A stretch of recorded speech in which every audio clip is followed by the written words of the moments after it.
오늘 저에게 주시는 하나님의 말씀은 창세기 2장 8절에서 17절 개역 개정입니다. 여호와 하나님이 동강의 에덴에 동산을 창설하시고 그 지으신 사람을 거기 두시니라. 여호와 하나님이 그 땅에서 보기에 아름답고 먹기에 좋은 나무가 나게 하시니 동산 가운데에는 생명나무와 선악을 알게 하는 나무도 있더라.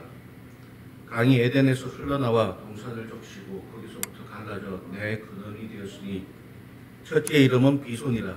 금이 있는 하빌라 온 땅을 둘렀으며 그 땅의 금은 순금이요 그곳에는 베델리엄과 호마노도 있으며 둘째 강의 이름은 기혼이라.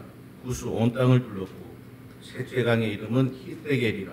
아수로 동쪽으로 흘렀으며 넷째 강은 유브라데더라. 여호와 하나님이 그 사람을 이끌어 에덴 동산에 두어 그것을 경작하며 지키게 하시고 여호와 하나님이 그 사람에게 명하여 이르시되 동산 각종 나무의 열매는 내가 임의로 먹되 선악을 알게 하는 나무의 열매는 먹지 말라. 내가 먹는 날에는 반드시 죽으리라 하시니라. 살아계신 하나님의 말씀입니다.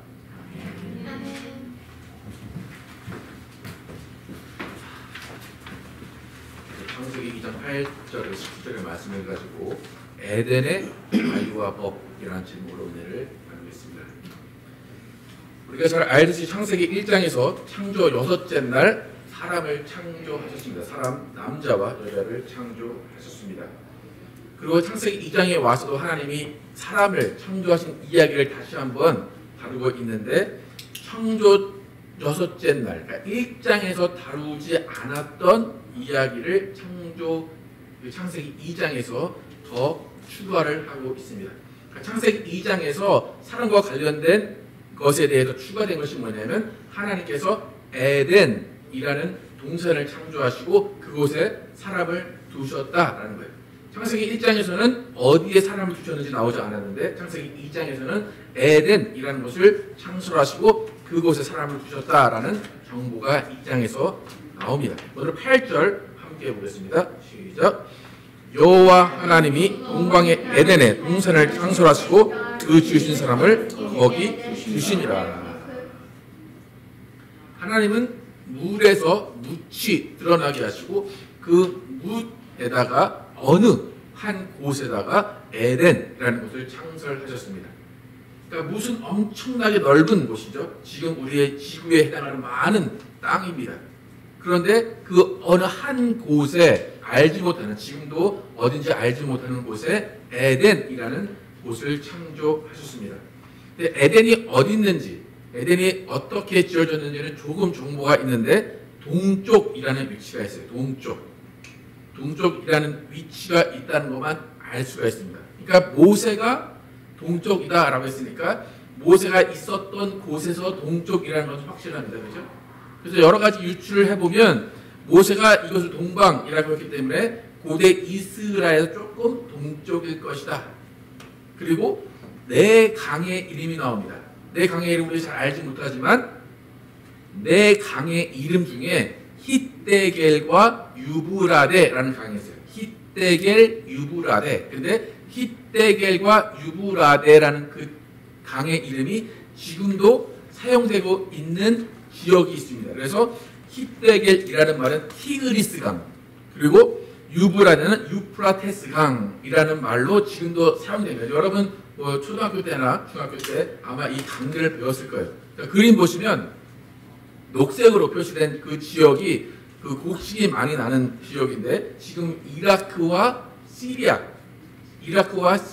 있는 그쪽에 그 네 강이 흘렀다 그렇게 이야기를 합니다. 그래서 두 가지 강은 못 찾는데 아까 말씀드린 대로 티그리스 강과 유프라테스 강은 지금 저기도 흐르고 있습니다. 그래서 아마 저쪽 동방이니까 이스라엘에서 조금 동쪽인 저 동쪽에 있는 이라크와 시리아 어느 땅, 메소포타미아 우리 문명이라고 하죠. 메소포타미아 문명이 발전했던 그곳이 에덴이 아닐까라고 추측을 합니다. 그래서 역사적으로 보면 메소포타미아 지역이 가장 인류의 최초 인간들이 거기 살았다라는 그런 기록이 나오게 됩니다. 그래서 어딘지 모르지만 어느 한 곳에 하나님은 에덴이라는 확실한 지역, 확실한 동산을 만드셨습니다. 그리고 그곳에 하나님이 창조하신 사람을 살게 하셨습니다. 하나님은 1장에서 인간을 지으시고 명령하신 것이 있어요. 생육하고 번성하라, 땅에 충만하라. 이렇게 번성하고 충만하라 말씀하셨어요. 그리고 2장에서도 또 다른 명령을 추가를 하십니다. 15절 함께 보겠습니다. 시작. 여호와 하나님이 그 사람을 이끌어 에덴 동산에 두어 그것들을 경작하며 지키게 하시고, 생육하고 번성하여 땅에 충만하라 하셨는데, 오히려 2장에서는 한 곳, 하나님께서 제한된 구역을 만드시고 그 제한된 구역에서 뭐 하면서 지내라고 합니까? 경작하며 지켜라 라고 말씀을 하십니다. 하나님께서 인간을 지어놓고 자유롭게 어디든 가서 살아라 라고 하셨을 것 같은데, 자세히 들여다보면 그것이 아니에요. 하나님께서 테두리를 만드시고 그 테두리 안에 어떻게 보면 가두어 놓으시고 그 테두리에서 벗어나지 못하게 하시고 거기서 그 안에 있는 식물들을 지키면서 경작하며 살게 하셨습니다. 그러니까 경작하고 지킨다라는 것은 한 곳에 정착해라라는 거예요. 한 곳에 정착하도록 하나님은 처음에 인간을 그렇게 가두어 놓으셨습니다.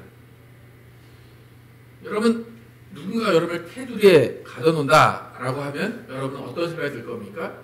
여러분의 입장에서는 간섭하는구나, 나를 가두려고 하는구나, 속박하는구나 라고 생각을 할 수 있을 거예요. 그런데 하나님의 입장에서 보면 어떤 것일까요?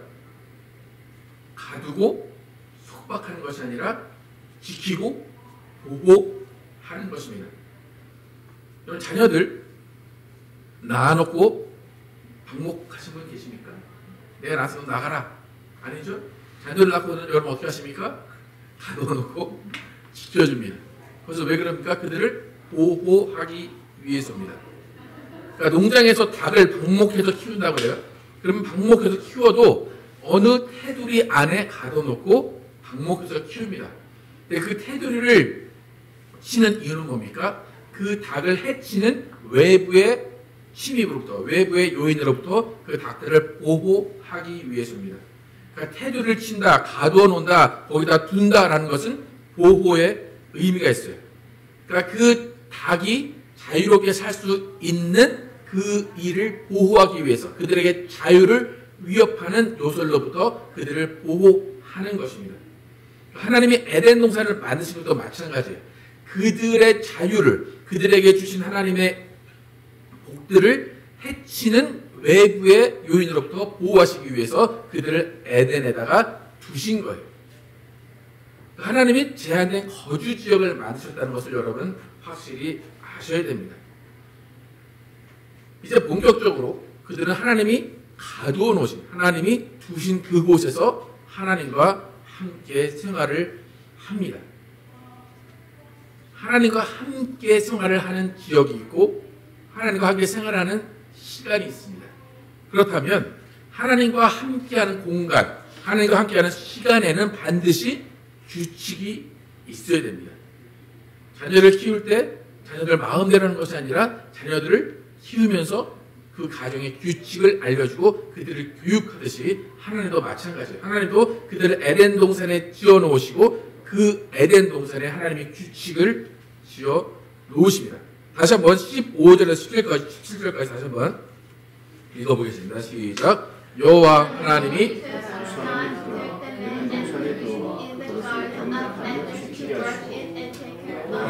그 사람에게 명하시되 농산 각종 나무의 열매는 내가 임의로 먹되 선악을 알게 하는 나무의 열매는 먹지 말라. 내가 먹는 날에는 반드시 죽으리라 하시니라. 지금 읽은 짧은 이 구절이 하나님께서 에덴 동산에서 사람이 살 때 지켜야 하는 규칙, 법을 만드신 것입니다. 그런데 이 규칙 보시면 되게 심오하거나 되게 어렵거나 그런 법이 아니에요. 잘 보시면 뭐에 대한 규칙인가 하면 먹을 거에 관한 규칙입니다. 여러분, 사람을 창조하신 그 창조 6째 날 1장의 마무리가 어떻게 되냐면 사람에게 먹을 거를 주셨다. 동물에게 먹을 거를 주셨다라고 1장이 마무리가 됩니다. 근데 2장에서 사람에게 명령을 하시는데 그 새로운 명령이 먹을 거리에 관한 거예요. 무엇을 먹지 말라라는 거예요. 뭐 행동을 착하게 살아라 뭐 어쩌라 그게 아니라 무엇을 먹지 말라라는 거예요. 왜 그럴까요? 인간에게는 먹을거리가 가장 큰 이슈이기 때문입니다. 여러분 이런 말 있죠. 살기 위해 먹는다. 먹기 위해 산다. 그렇죠? 여러분 먹는 게 되게 뭐 원시적인 것 같고 단순해 보이고 별거 아닌 것 같지만 지난주에 우리가 숨 안 쉬면 어떻게 된다고 그랬어요? 2분 안 쉬면 죽죠? 먹지 못하면 죽는 거예요. 결국 인간이 죽는 이유는 단 한 가지예요. 먹지 못해서 죽는 겁니다. 그러니까 하나님은 먹고 사는 문제에 대해서 심각하게 생각하시는 분이에요. 먹고 사는 문제를 외면하면서 하나님을 섬기라 하지 않으세요. 그러니까 집안을 안 돌보고 하나님을 섬긴다. 하나님이 좋아하실까요? 절대 안 좋아하십니다. 여러분 금식하는 거 좋아요. 근데 매일 금식은 하나님이 원하실까요? 아니에요. 밥 먹으면서 신앙생활하라. 그러시는 거예요. 인간은 살기 위해 먹고 먹기 위해 존재하는 거예요. 그러니까 여러분 제발 제가 부탁하는데 집에서 먹을 거 가지고 뭐라고 하지 마시기를 축복합니다. 왜 이걸 먹어? 왜 저걸 이걸 안 먹어? 제발 하나님도 먹을 거 다 먹으라고 그랬었어요. 근데 뭐 하나 먹지 말라고 그랬어요? 선악을 알게 하는 그것만 먹지 말라고 그랬어요. 그러니까 여러분 집에서 뭐만 먹게 하지 않으시면 됩니까? 단 한 가지만 정하십시오. 오케이? 하나님 먹을 거 가지고 지금 명령을 하십니다. 그러니까 하나님이 먹거리로 규칙을 정하시는데 지금 수만 가지의 열매가 있어요. 수만 가지는 먹으래요. 그런데 단 하나만 먹지 말라고 말씀하십니다. 여러분 좀 마음에 결정하셨습니까? 집에서 우리 남편에게 우리 와이프에게 이거 하나 먹지 못하게 해야 되겠다. 대부분 콜라 아니면 라면 그런 거겠죠. 아니면 과자 하나만 먹지 말게 하시기 바랍니다. 예. 그런데 잘 보세요. 제가 별거 아니라고 그랬죠. 먹을 거 하나님이 먹지 말라고 그러셨다고 그랬잖아요. 근데 이게 간단한 문제가 아닌 게 뭐냐면 하나님이 선악과 먹지 마. 먹는 거 가지고 주셨어요. 유치하게. 그런데 이게 유치한 게 아닌 게 왜 그러냐면 하나님 먹지 마 하셨는데 만약에 먹으면 어떻게 된다고 그랬어요? 먹으면 죽여버릴 거야 그랬어요. 그럼 제가 내일 집에서 라면을 먹었어요. 그럼 어떻게 될까 저는? 되게 유치하지 않나요? 야, 너 라면 먹으면 죽여버릴 거야? 지금 그 얘기잖아요. 잘 보세요. 여기 성경이라고 되게 거창하게 보지 마세요. 하나님이 야 너 사과잖아요. 만약에 사과라고 하면 너 사과 먹으면 죽여버릴 거야? 지금 그 얘기 하신 거예요. 여러분 어떻게 생각하십니까? 만약 이 세상에 집에서 콜라 먹고 라면 먹어도 남편을 죽여버리겠다면 살아있는 남편이 있을까요? 없겠죠? 예. 그러니까 이게 지금 하나님이 유치한 법을 정하셨는데 유치함을 벗어나서 죽여버린다고 그러셨어요. 어떻습니까? 이 사태가 지금 어떻게 벌어진 것 같습니까? 그런데 또 하나님 쪽에서 이해를 하자면 수만 가지 먹을 것들이 많아요. 그런데 수만 가지 중에 하나 먹지 말라고 했는데 그거 못 지키겠습니까, 여러분? 다른 거 먹으면 되잖아요. 그런데 그 하나 안 먹는 거 못 지키겠습니까, 여러분? 16절 17절에서 동산 각종 나무의 열매는 내가 임의로 먹되 선악을 알게 하는 나무의 열매는 먹지 말라. 먹는 날에 반드시 죽으리라 하셨는데 이 명령이 없기 전에는 사람이 그 열매를 봐도 그렇게 관심이 없었을 거예요. 만 가지 중에 하나니까. 아직 먹어보지도 않았어요. 그러니까 하나님이 야, 너 그냥 다 먹어. 그랬으면 이 선악과는 안 먹을 수도 있었어요. 왜요? 워낙 먹을 게 많으니까. 그런데 하나님이 딱 집어서 너 그거 먹지 마. 그랬어요. 여러분, 제가 여기 앞에다 뜨거운 접시에다 갖다 놓고 뜨거우니까 만지지 마세요. 그랬어요. 그럼 여러분 어떤 생각 드세요? 만지지 말아야지 라는 생각이 드세요? 아, 저게 정말 뜨거울까? 그 생각이 들지 않겠어요? 여러분 어린 아이에게 평소에 그냥 가만히 있어요. 근데 어린 아이에게 엄마가 나가면서 야, 오늘 안방문 절대 열지 마. 그 한마디 던지고 나갔어요. 그럼 그 애는 그때부터 어떻게 될까요? 어디만 쳐다볼까요? 안방문만 쳐다보죠. 평소에 안방 들어가지도 않아요. 안방문 보지도 않아요. 엄마가 너 오늘 안방 들어가지 마. 그 한마디 때문에 애는 계속 안방문만 쳐다보고 있는 거예요. 하나님이 말 안 했으면 선악과 안 먹어도 되는데 괜히 선악과 먹지 마라고 해서 그때부터 아담은 뭘 쳐다봤을까요? 선악과만 쳐다본 거예요. 선악과는 또 어디 있었어요? 동산 중앙에 있었어요. 그러니까 지나가다가 맨날 보는 게 뭐예요? 선악과예요. 근데 지나갈 때마다 무슨 생각 들어요? 하나님 먹지 말라고 그랬는데, 먹지 말라고 그랬는데, 계속 관심이 선악과로 갈 수밖에 없는 겁니다. 지금 하나님과 인간, 그러니까 아담과의 사이에 그런 지금 갈등이 형성이 되고 있는 거예요. 그러니까 하나님이 만약에 정말 그걸 못 먹게 하실 거면 그냥 거기에다 가시를 많이 두시면 안 먹게 되겠죠. 그리고 고약한 냄새가 나게 하시면 안 먹게 되겠죠. 그런데 그러지도 않았어요. 나중에 이 과일을 먹은 다음에 먹을 때 나오는 얘기가 뭐냐? 모함직도 하고 먹음직도였다 그래요. 그리고 동산 중앙에 있어. 그러니까 먹을 수 닿게 없게 만들어 놓으시고 또 그거 하나만 딱 찍어서 계속 쳐다보게 하셨어요. 여러분들 잘 생각을 하셔야 돼요. 아이에게 아까 야, 너 안방에 들어가지 마 라고 엄마가 명령을 하고 갔어요. 그러면 아이는 계속해서 그 명령이 떠올라요. 그럼 그 아이는 갈등할 거예요. 뭐 어떤 갈등을 해요? 엄마 말을 들을까 말까를 갈등을 해요. 근데 아이가 방문을 열었으면 엄마 말을 어긴 거예요. 그러니까 계속해서 사람의 마음 가운데 매일매일 떠오르게 하는 것이 뭐냐면 하나님의 말씀을 들어야 된다. 약속을 지켜야 된다. 명령을 따라야 된다는 걸 계속해서 상기시키는 거예요. 그러니까 명령을 안 했다면 아예 생각도 안 했을 거예요. 근데 명령이 주어졌기 때문에 그 명령이 계속 귓가에 맴도는 거예요. 하나님은 그걸 원하시는 거예요. 하나님과 관계 가운데 나를 계속 생각해라. 내 명령을 생각해라. 계속해서 그 명령에 순종하기를 바라시는 것이 하나님의 마음입니다. 그러니까 선악과라는 그 열매 자체가 중요한 게 아니에요. 그 열매가 중요한 것이 아니라 하나님의 말씀을 지킬 것인가, 하나님의 말씀에 계속 떠오르는가, 하나님과 교제하는가가 중요한 것입니다. 그런데 하나님께서 그 열매를 어떤 열매를 만드시냐면 선악을 알게 하는 나무라고 그랬어요. 선악을 알게 한다.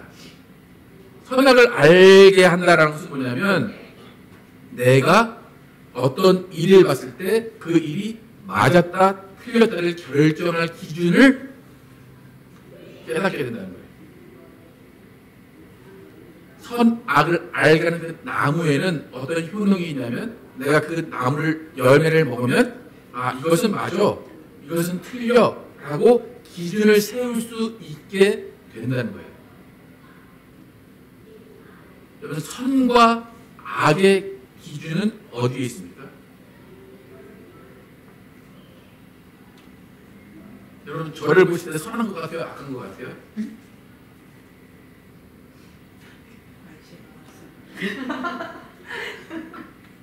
저를 좋아하는 사람은 또 저를 별로 안 본 사람은 선하다고 얘기하죠.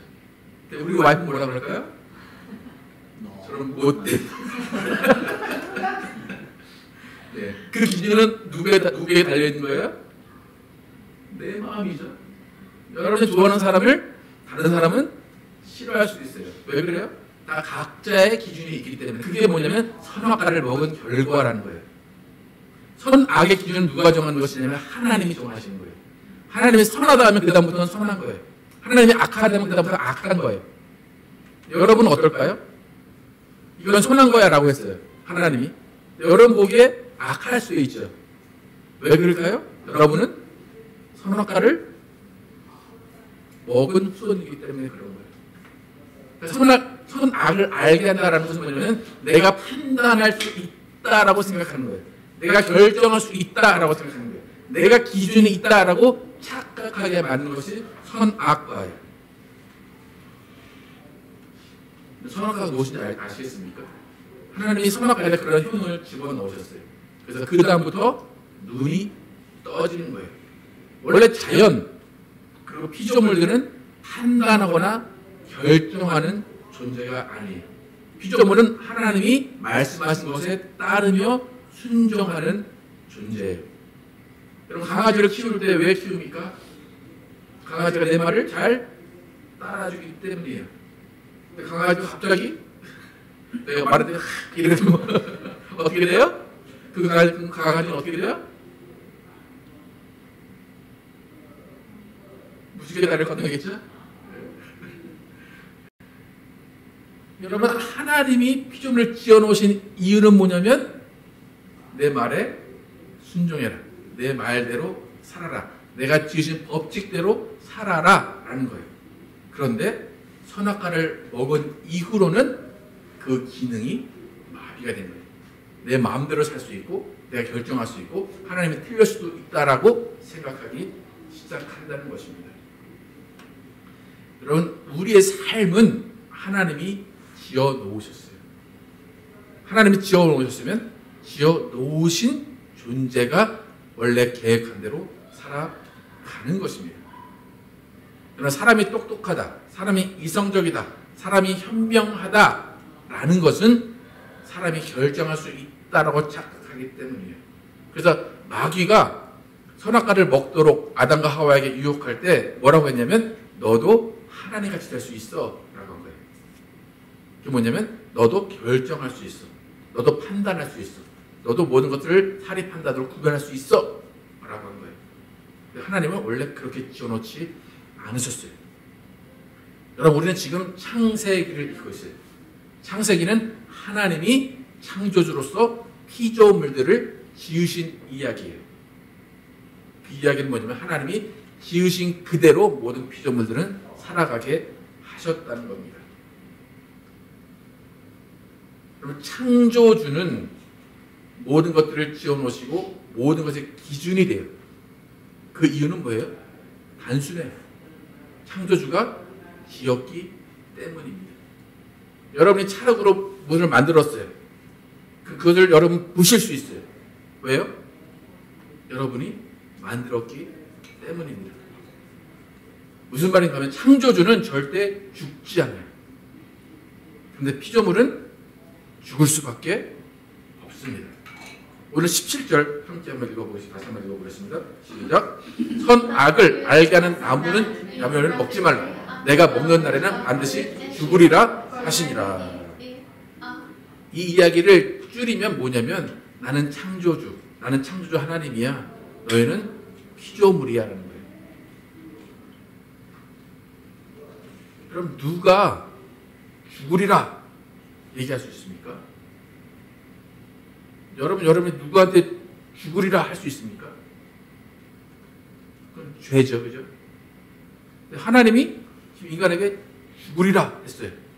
죄인가요?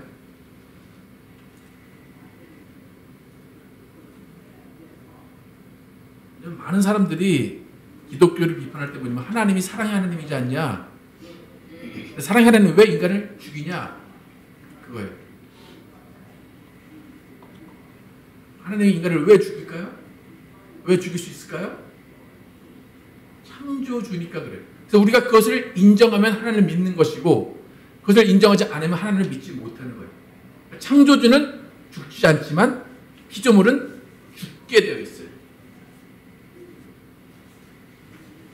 그래서 여러분, 하나님과 동등되게 살고 싶으시거나 하나님을 앞서고 싶거나 하나님과 뭐 다툼을 하고 싶거나 그러면 유일한 하나님과 대응하시는 방법은 단 하나예요. 여러분이 죽지 않으면 됩니다. 그러니까 내가 죽는다 라고 인정을 한다면 나는 피조물입니다 라고 인정을 하는 거예요. 하나님은 죽지 않으시고 나는 죽습니다 라는 것은 하나님은 창조주이시고 나는 피조물입니다 라는 거예요. 그런데 그 더 나아가서 하나님께서 왜 죽으리라 하셨고 죽으리라 하신 그 더 큰, 더 중요한 의미가 무엇인가 하면 죽으리라 하신 그 선포에는 너는 내가 만들어 놓은 그곳에 더 이상 살지 못할 거야 라는 거예요. 죽으리라 라는 말은 하나님이 거주하신 그곳에 더 이상 살지 못하는 것이 죽는 거예요. 인간이 지금 이 땅에서 태어나 살아갑니다. 그럼 죽으면 어떻게 됩니까? 이 땅을 떠나게 됩니다. 그게 죽음이에요. 그냥 세상을 떠나는 게 죽음이에요. 그러니까 인간이 살아가는 이 세상에서 떠나가는 것이 죽음이라는 거예요. 이게 무슨 말이냐면 하나님이 누리게 하시고 하나님이 지켜주시고 하나님이 주신 것들을 더 이상 누리지 못하는 것이 죽음이라는 거예요. 그러니까 하나님을 떠나 있는 것 자체가 죽음입니다. 여러분, 지금 여러분은 살았다라고 말합니까? 죽었다라고 말합니까? 여러분 죽었습니까? 살았습니까? 살았습니까? 여러분 죽은 적이 있습니까? 없습니까?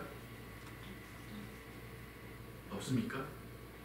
에베소서 2장 1절에서 5절 함께 읽어보겠습니다. 1절부터 5절 시작. 그는 허물과 죄로 죽었던 너희를 살리셨도다.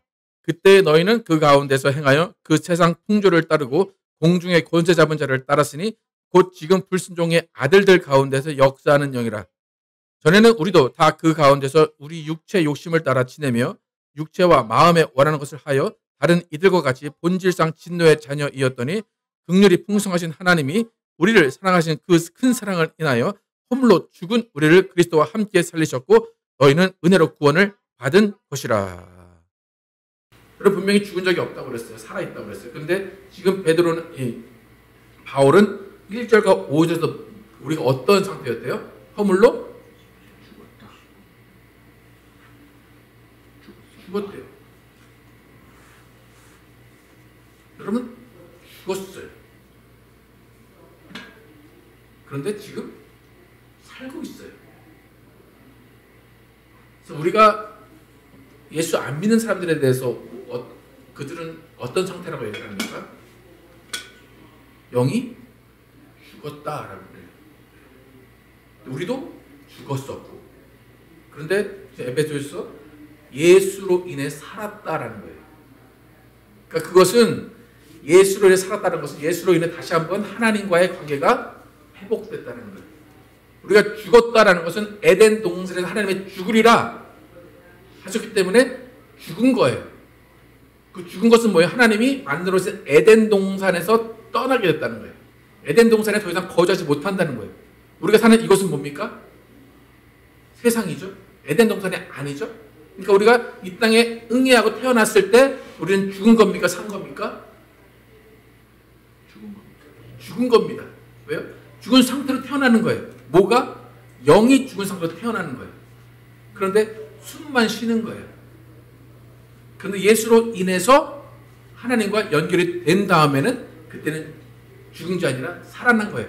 그래서 왜 그래요? 하나님과 함께 살아갈 수 있기 때문에. 그래서 하나님과 함께 살아나면 우리는 이 땅에 사는 것이 아니라 천국에 살게 되는 겁니다. 좀 어렵죠? 그러니까 죽는다는 의미가 무엇인지 여러분 잘 아시기를 축복합니다. 살아있는 사람, 살아있다 라고 하는 것은 하나님을 만나고 하나님과 연결되고 하나님의 법을 따라 사는 거예요. 그러니까 만약에 아담과 하와가 하나님의 법을 따랐고 하나님의 선악과를 먹지 말라 한 그 법을 따랐으면 지금까지 영원히 하나님과 함께 사는 거예요. 근데 그 법을 어겼기 때문에 죽은 거예요. 근데 예수님께서 이 땅에 오셔서 그 법을 다 회복하셔서 하나님과 다시 한번 살게 하신 겁니다. 그래서 우리는 하나님과 영원히 살아야 돼요. 하나님과 영원히 살려면 뭘 해야 되는 거예요? 하나님의 법을 지켜야 되는 거예요. 근데 에덴 동산에서 하나님이 단 한 가지 법만 주셨죠. 선악과를 먹지 말아라. 우리에게는 어떤 법을 주셨을까요? 몇 가지 주셨을까요? 우리에게 딱 하나 줬어요. 뭐 줬어요? 어떤 법을 줬어요? 서로 사랑하라. 되게 간단하죠, 그죠? 여러분도 하나님의 법을 지켜야 돼요. 근데 법 모르시죠, 그죠? 근데 뭐만 알면 돼요? 서로 사랑하라라는 법만 지키면 돼요. 서로 사랑하라. 지킬 수 있을까 없을까요? 미워하는 사람 먼저 생각납니까? 사랑하는 사람 먼저 생각납니까? 죽일 놈 먼저 죽일 놈 먼저 생각납니까? 살 놈 먼저 생각납니까? 서로 사랑하는 것이 또 그렇게 거창한 게 아니에요. 서로 사랑하라는 것은 남을 판단하거나 정죄하지 말라는 거예요. 그냥 모른 척하고 살라는 거예요. 하나님의 법이라는 것, 사랑하라라는 것은 그냥 겸손과 순종의 길을 갈 뿐이에요. 하나님의 법은 나를 죽이는 것이지 상대방을 죽이는 게 아니에요. 하나님의 법은 나를 높이는 것이 아니라 상대방을 높이는 것이 하나님의 법입니다. 여러분, 죄와 허물로 우리는 죽었다라고 그래요. 다르게 우리는 살아날 수 있는 방법은 예수 그리스도를 통해서 하나님과 만나는 방법밖에 없습니다. 우리가 살았다면 하나님의 법을 따라 사는 것입니다. 그래서 우리의 구원은 순종의 열매를 볼 때 우리가 구원받았다라고 알 수 있는 거예요. 여러분, 하나님은 에덴에 사람을 두셨습니다. 그 에덴에서 하나님의 법을 따르기를 원하셨습니다. 지금도 우리에게 하나님의 성령의 법을 주시고 그 법을 지키며 하나님과 영원히 살기를 바라셨습니다. 우리 모두는 창조주 하나님과 함께 영원히 살아야 되는 것을 기억하시길 바랍니다. 창조주 하나님과 영원히 살기 위해서는 하나님의 법을 지켜야 돼요. 그 법을 지키는 것 어렵지만 하나님은 단순하게 하나로 단순화시키셨습니다. 서로 사랑하라. 서로 사랑하라. 거창하게 생각하지 마십시오. 그냥 어떻게 하면 돼요?